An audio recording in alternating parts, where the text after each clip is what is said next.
Arnim Holzer's with us this afternoon, global macro strategist at Easterly EAB Risk Solutions. Arnim, so you look at stocks, you look at vol. What do you see? What can we trade? What's still live here that's going to give us some alpha? Well, great to be with you, Oliver. Thank you. First of all, this has been an incredibly volatile, but actually not quite as difficult to understand scenario as I think some folks are trying to make it out to be. We entered this period with a lot of valuation and a lot of expectation and a lot of apathy on the risk side. You and I had spoken about the fact that vol was quite low, that implied correlations were insanely low.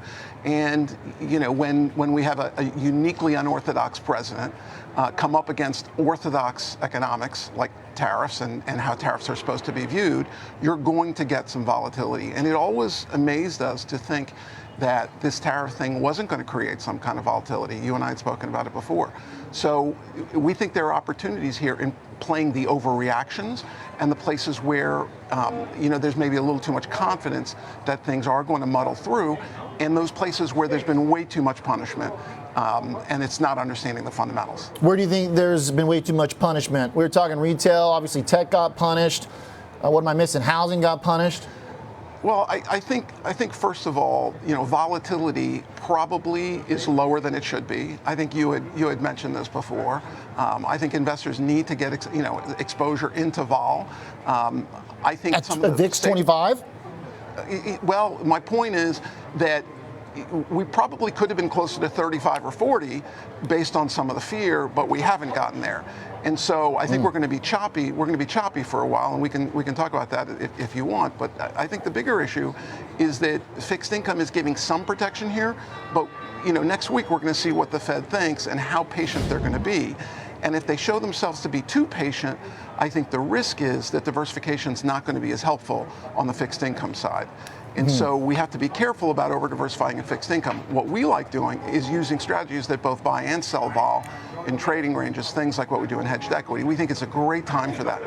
On the sector side, I think some. Well, hang on one sec, because I want to come back to sectors. Arnim, let's come back to the vol stuff here, because there are two things that you said in there that were pretty interesting. One was that you think you want to be in vol, which obviously at VIX 25, that's a pretty bold bet. Usually VIX is on its way back down when it's here.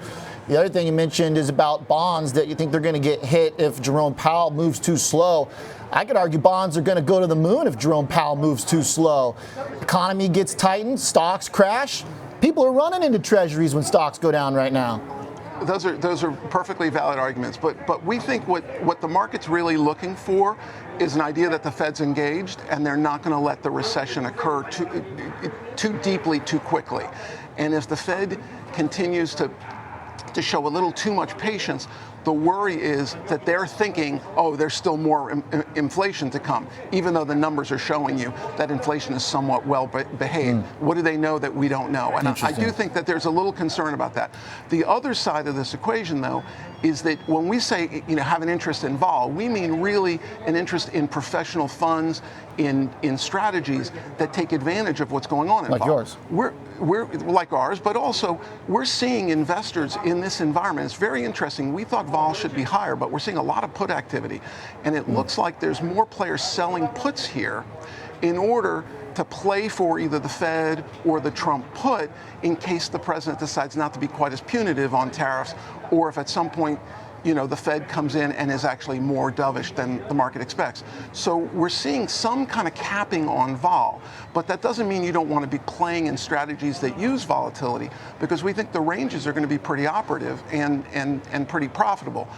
Whereas in fixed income, I think the range is going to be a little bit more difficult to play. And if in fact the Fed disappoints and bonds don't strengthen as much as investors would like, I don't think you're going to get the hedge that you're hoping for. I see. So you're mostly looking from the income side. It sounds like you want to sell volatility in these wings or these edges that you're talking about. These ranges? Well, for example, the strategy that we use, we do sell upside, and when vol is high, we can sell more upside, and we over defend the downside. And when you do that, anytime you get a reasonable down move, you're making money. But when the market recovers, you've now collected, and you can play that upside that you've sold at a higher level because vol is higher, so you can actually sell higher vol calls. And the point is you can recover better. Because you're earning income in that strategy, you're adding to your equity returns, which is in essence a form of redundancy, resiliency that you don't have if you just have fixed income and equity in your portfolio. Understood. Okay. How long does that trade work for? How elevated does vol need to be, and are there certain parts of like the vol curve that need to be elevated?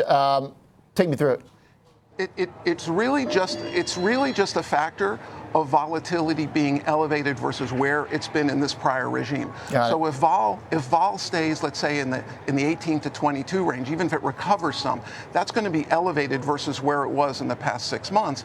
And if you're doing 2 to 4 week trades, which we do to stay relevant, so our investors are participating both up and down, you're able to earn that extra income and at the same time participate up and protect down. We think it's a very good strategy, particularly since we don't know what phase we are in of this tariff war. There's 2 or 3 phases that we see. The initial, the acceptance, retaliation phase, and then 3, the unraveling, the kind of negotiation and settlement of the phase. We don't know where we are in that phase. So we see continuous volatility and range trading through that phase. Okay. Arnim, longer term, bigger picture wise, does this also work in up markets, or are you generally expecting us to stay in a fairly elevated vol regime? I mean, it kind of sounds like that's the business model. Right. The strategy works. It's a systematic strategy. And investors have been using these strategies for years. They work generally well, even in moderate environments where volatility is kind of normal. Okay. When volatility gets elevated, of course, it looks better because you have more range to participate in. When volatility goes down, they don't defend. They don't need to defend because volatility is down and the market's moving up. And investors are generally happy with the returns because they have other products that clearly outperform when vol is very low. But what we've seen from a secular point of view, Oliver, is that for the past 3-4 years, we've been in an elevated vol environment. And we think that many of these disruptions and what we would call adjustment periods do lead to elevated volatility, uncertainty on tariffs, uncertainty in inflation, uncertainty in rates, and uncertainty geopolitically creates a more elevated volatility. And we think that means that investors should really use these kind of strategies to give them that third leg to the stool. Okay, well, last point there, Arnim, real quick, because we're pretty much out of time. I'm enjoying the conversation now. When you said that we've been in secular elevated vol, I would say that it wasn't very long ago. It was basically the beginning of last year where VIX was pushing down almost to 10 again. So it seems like there still is this slight implication that you don't think we're going to go back to that type of environment, because that was basically like the tech, beginning of the AI trade. I agree 100%. Okay. I think what it takes to get to that kind of level is much more certainty, and you're going to have investors really sell vol to a much greater degree. And right now, we deal with institutional clients. We're having a hard time finding a lot of institutional clients that will sell a tremendous amount of volatility here. There are some that are doing it where they know they have a buy entry point that they want to get into, but for the most part, this is a relatively risk-off environment. You're seeing, net gross positions, net positions go down on hedge funds. You're seeing long-only managers build up their cash because the risk managers are telling them, hey, we need to get a little bit more prudent here. And so we don't think this is a time to be bidding up risk positions.